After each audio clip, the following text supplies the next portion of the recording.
1, 2.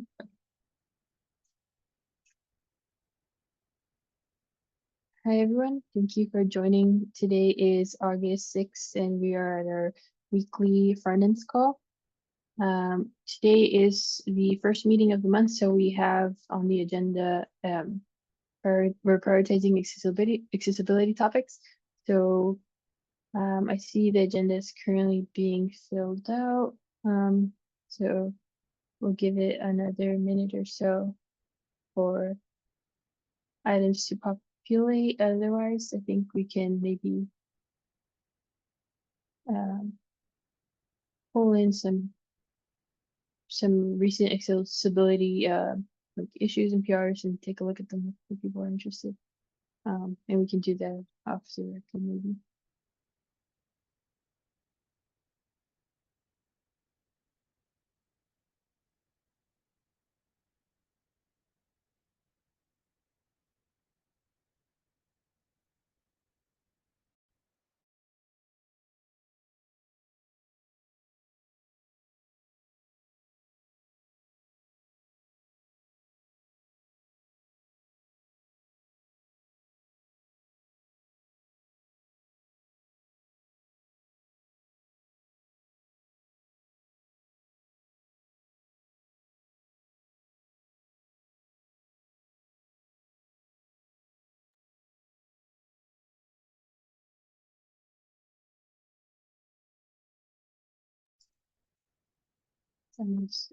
So Jason, I see you have an item on the agenda. If whenever you are ready to discuss that, feel free to take it away.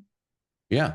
I'll just mention a short exploration I had the other day when I upgraded Firefox and saw, oh, they had some interesting things with the HTML dialog and the HTML popover elements, which are fairly recent in the last few years. So I went down a bit of a rabbit hole to understand more about these dialog elements because we have our own custom dialog in JupyterLab. And anyway, from an accessibility standpoint, it's typically better to use the built-in browser native features if they are up to speed. Some of the querying about accessibility around dialogue elements led me to this blog by Scott O'Hara, who originally in 2019 said, don't use the built-in dialogue element. And then in 2022 or 1 said, yeah, still don't use it. But then 2 years ago said, okay, I think it's getting to the balance of features that it makes sense to use the built-in dialogue element. And if not the built-in dialogue element, his strong recommendation was to use this A11Y dialogue package to do dialogues that are accessible. I tested our dialogue with VoiceOver just to double check like where we're at, and it seemed like we're actually in a pretty good place, but it is a huge file of code that we have to maintain. We need to, we've built in these behaviors like clicking outside the dialogue dismisses the dialogue and all these sorts of things that are taken care of for us if we use the browser dialogue. I was going to open an issue, but then I thought, well, I don't want to distract from like bigger issues. If our dialogue is fine and nobody needs to touch it type of thing, then, great. Don't boil the ocean. Like we could just keep trucking along. And as long as it's not a problem, it's not a problem. But I just wanted to raise awareness that the browser dialogue and the browser built-in behaviors around modal dialogues are there. Do we use dialogue? I did not see that in the apputils dialog.tsx. Where I believe we do. okay. I double checked right now with a running application, and it has also ARIA model on it. Actually, I can share my screen. That's right. That's right. It uses the ARIA attributes that I saw, but I didn't see we were using the HTML dialog element. Okay. Oh, there I see dialog right there. Okay. Yeah. Is this in the pre-release or a dev? I think I was looking. Well, I was looking in the code actually, and then I looked. I think in the current release. No, the current it's been there for many releases past, I think. Okay. So well, so then, yeah, are we using the dialog.showModal function to show it? I think it's unlikely. Okay, so then maybe this is actually an easier transition than I was thinking. So the show modal function on the dialogue takes care of like putting a background behind the dialogue, takes care of dismissing behaviors and a bunch of other things that are sort of just built into the browser native dialogue functionality.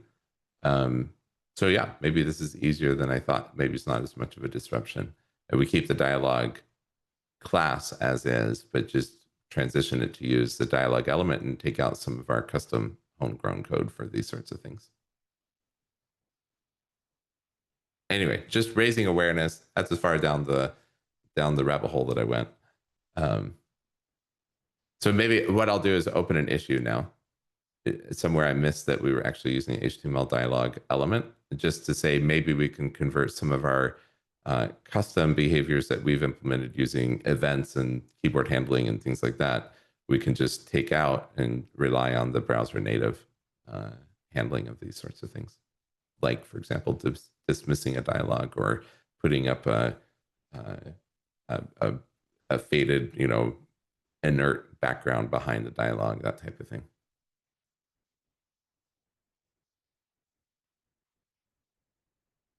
That's all for me, Rosie. Thanks, Jason. Next up, we have Dan with a few items from triage. Any discussion? Or accessibility trio. So, and if you want to share some. Oh, sorry. Can I quickly Go ahead. add to what Jason said? I think it makes sense to track things like this in issues without any worries at all. Yeah, I mean, I think movement towards built-in HTML components makes sense, but independent of that, I think just tracking things in issues and using issues to discuss how we want to move forward just makes sense always. Thank you. Yeah, I struggled a little bit with that yesterday. Part of it is I'm stepping back into the code base, so I didn't want to be too overbearing or anything on this or distract attention. But yes, I agree with you, Andre. I think that's the answer I would have given 3 years ago too. Oh, I always put something in an issue. Just let's capture it.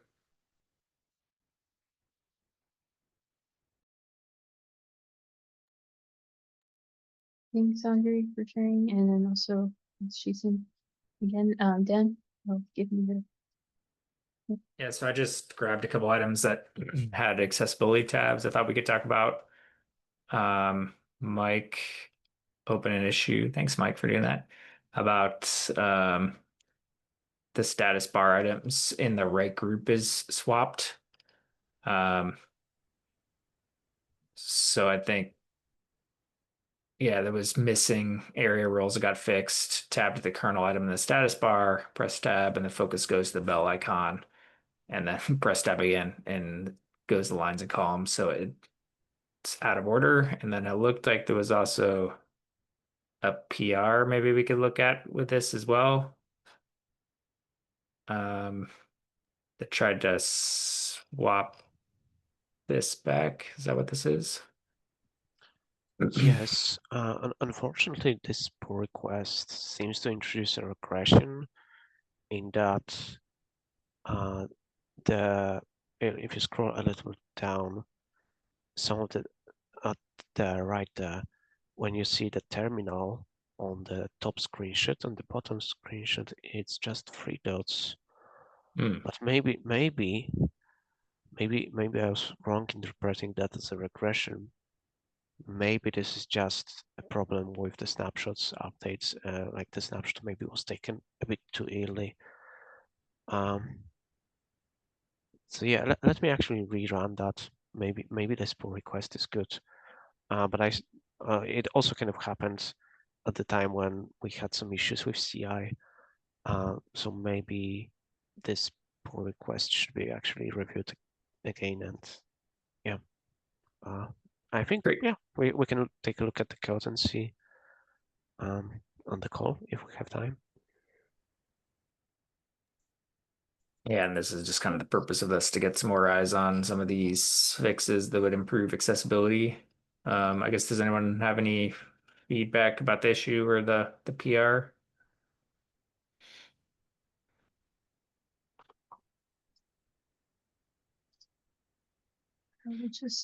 I'll just say we only have 2 other topics, so I think there's plenty of time on the call if you want to do this either on the record or off the record.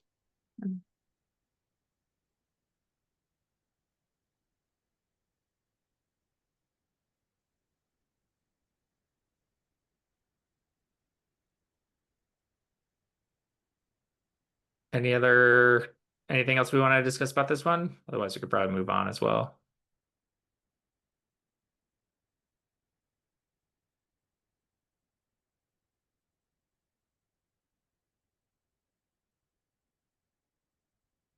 Okay. The other item I had was someone submitted an issue about page scroll up and down buttons.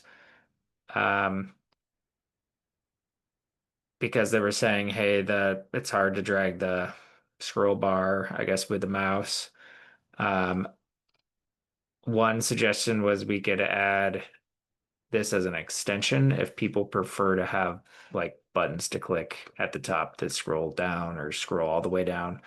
I guess I think Rosio and I also thought when you're doing triage that this has like accessibility concerns as well of, hey, how do you access those buttons, and do they need to be accessible or just the scroll bar? I guess, has anyone seen something like this or have any like input on us adding buttons, and if um, an extension is the way probably to add something like this, or have any thoughts on accessibility related to it?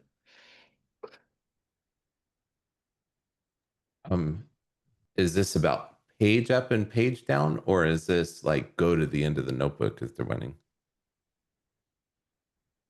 They didn't say specifically about go to the end of the notebook, but I think some of us had seen buttons like that where it's like scroll all the way down or something like that, right? So Yeah, I got to run, so I'll just say keyboard shortcuts like end yeah. or command end or control end or something like that might be a good way to introduce like go to the very bottom or go to the very top. I mean, there might be already, browser keyboard shortcuts to scroll to the bottom of a pane. Yep. Yeah, good point, Jason. There are, because I fought for them, and I think Jason might have approved my PR to adding one of those. Anyways, yes, the page up and page down works in notebooks as a shortcut. Now, I think what they might be getting at, they might be a laptop user and they might not have a full keyboard and not have a mouse where they can easily use a scroll wheel, the mouse wheel to scroll things. So in that case, there could be a real issue where in the dark mode, if styling of scroll bars is enabled, I think the scroll bar is very thin indeed, which I don't think is necessarily accessible. So we do modify the appearance of the scroll bar, and we do not have an option to make it bigger when we modify it.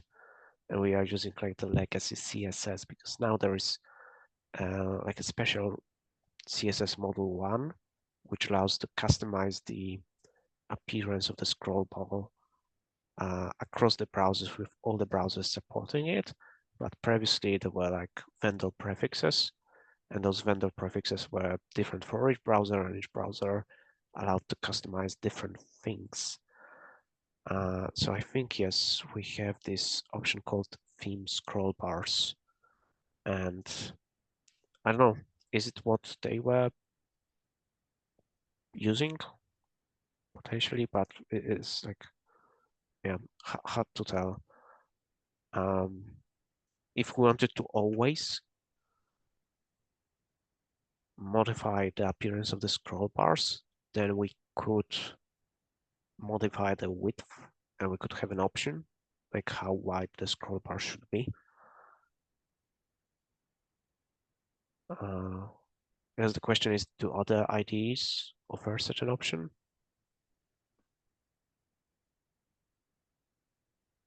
And another one is, should we have like a good minimap which works and which can be used for scrolling?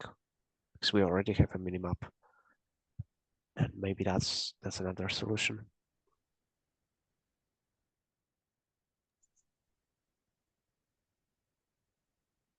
When Yeah, I good first points, Mike. Go ahead, Rizzo. Yes, I just wanted to share that when I first saw this, like I'm actually thinking when I first saw this issue, the first thing that came to mind is like what they might have wanted was like I've seen in web pages sometimes there's like two circular arrows and then you can tap them a few times and scroll up the page or scroll down the page. But yeah, I think the idea of like using a mini map, I really like that because it's already there, so making use of what's already present would be nice. Yeah, just the interaction model for the minimap currently is that you click on a cell and then it scrolls to that cell rather than dragging it as in, say, VS Code when you drag a minimap in a text editor. But I've just checked, and VS Code actually does have a setting for vertical scroll bar size, and it has a separate one for horizontal scroll bar size. And by default, these two values are different. But yeah, anyways, it seems like a reasonable option to have. I am not sure if buttons are a good solution because we already have a lot of buttons. Maybe they could be opt-in, but like the scroll bar has the arrow up, arrow down buttons built in usually, unless one doesn't, because these scroll bars can vary between operating systems.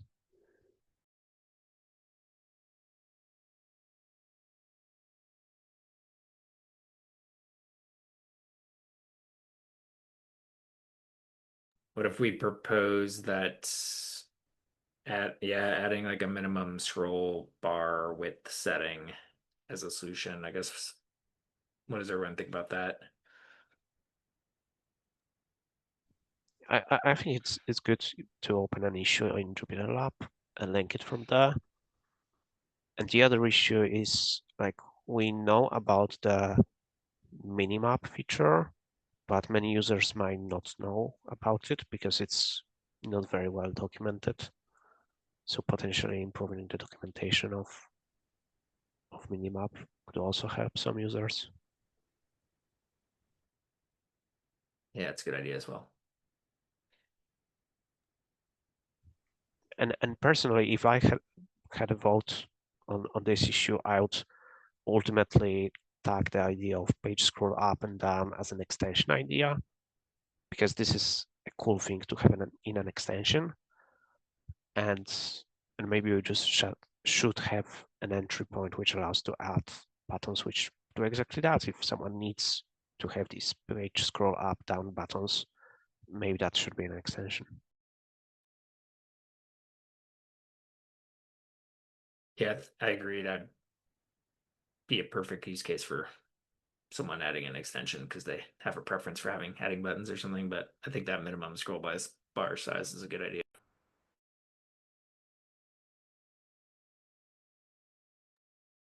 Okay, those were just two items I saw that were accessibility related. Get some more eyes on that PR and stuff. Thanks, Rosio, for letting me talk about those. Thanks for sharing them with us, Dan.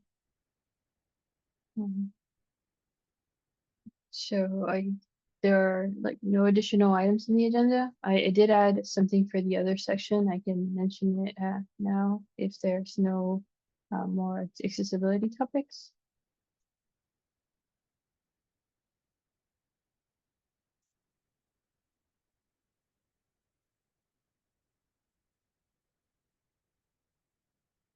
Okay, you can always come back. I just wanted to ask a quick question. one of the issues on the 4.5 roadmap is by Mike. I'll share it in the chat. It's the use content visibility with contain intrinsic size for size caching in window notebooks. And I was taking a look at that issue, and I was wondering that if there was like considering maybe any trade-offs that might be for using content visibility hidden rather than content visibility auto. And so I was just wondering if anyone had anything else to share about that.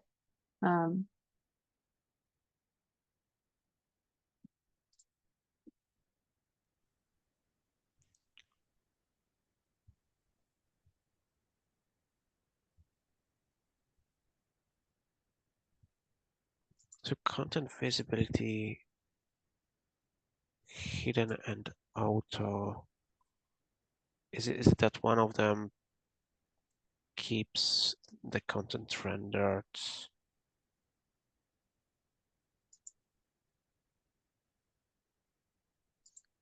I think my understanding was that the content visibility auto would manage sort of like rendering cell like items when they're off screen versus content visibility hidden would kind of force us to manually sort of control that behavior. Yes. Yeah, so I just wanted to make sure I wasn't missing something. And because I wanted to try tackling this one, so I just wanted to So I think we would want auto because hidden, as per the documentation, it hides it from the accessibility tree, mhm. which is not ideal because, well, maybe we could still manage that. Like if we are doing that currently, are we? Yes, we are doing, we should be doing it currently, even if we don't.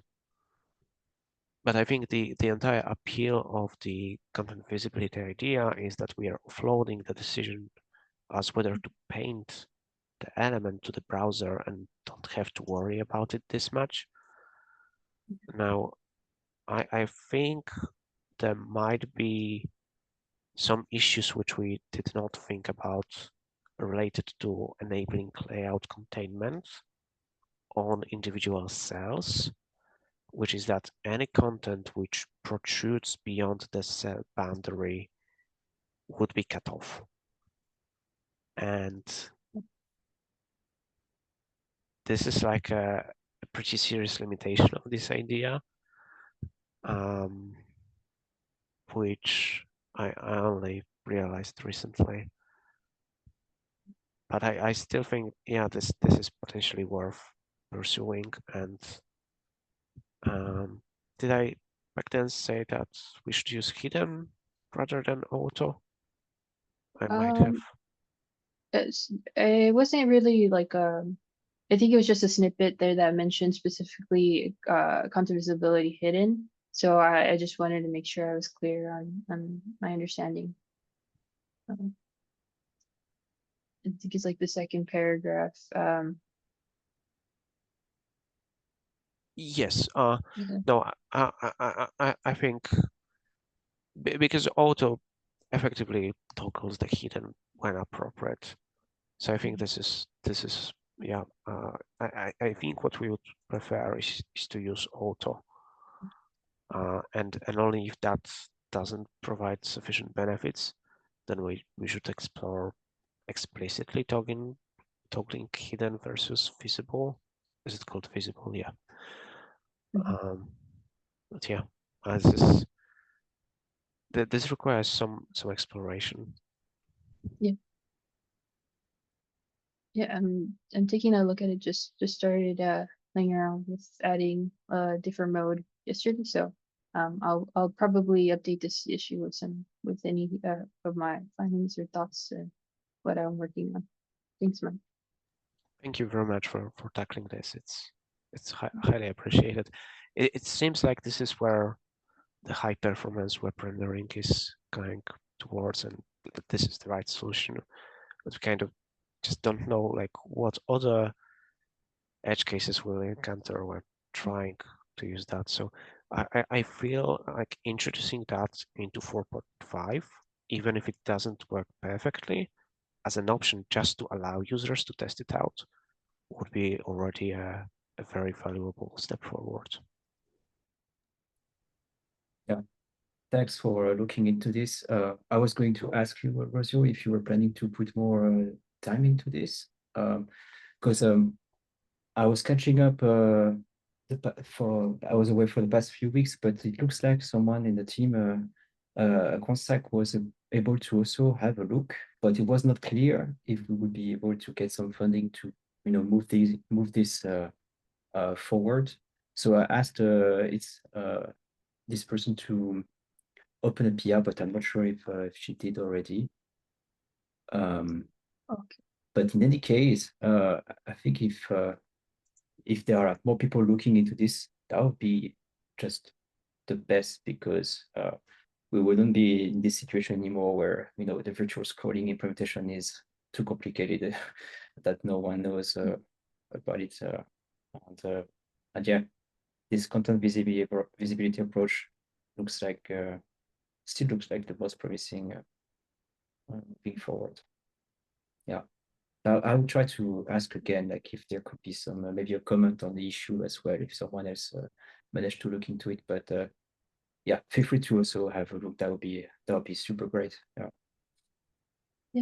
Yeah, I'll update as well with it with my findings. I have something I started working on, so I can share that. I chatted with Jen about this earlier the weekend, so yeah, I'm interested in helping out with this Cool. issue.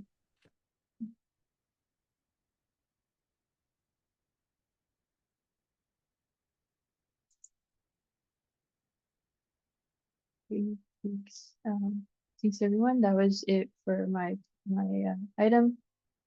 There are no additional items in the agenda, so I think we can go ahead and stop the recording and head to the unrecorded section of the call. So thanks everyone for joining us again and for bringing up the accessibility points. We'll see you all next week. Stop.